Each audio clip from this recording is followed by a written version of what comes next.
बचपन में मां मर गई, मगर बाप के प्यार ने उसमें उनको भी अपनी मोहब्बत से भर दिया।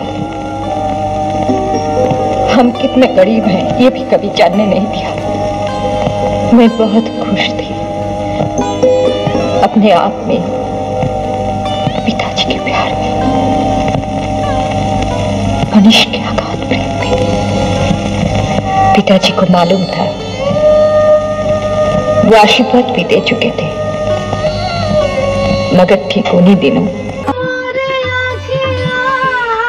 उत्तर फाल्गुनी পশ্চিমবঙ্গ ভারতের সোনালী দিনের অমর সৃষ্টি মহানায়ক উত্তম কুমার প্রযোজিত, মহানায়িকা সুচিত্রা সেন অভিনীত উত্তর ফাল্গুনী হল 1963 সালে মুক্তিপ্রাপ্ত একটি ভারতীয় বাংলা ড্রামা চলচ্চিত্র।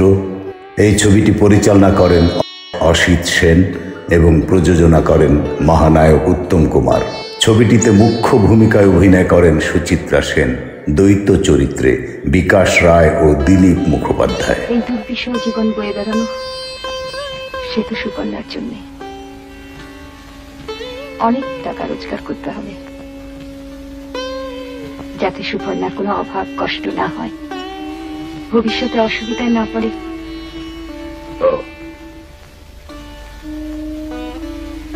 তুমি রাগ করলে না।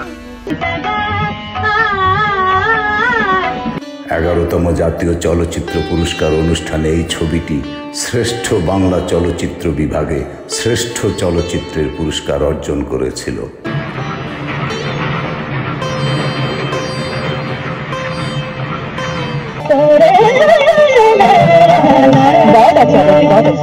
পটভূমি দেবযানী। সুচিত্রা সেন দেবযানীর চরিত্রে অভিনয় করেছেন। দেবযানীকে জোর করে লম্পট রাখালের কালীপদ চক্রবর্তী সাথে বিয়ে দেওয়া হয়।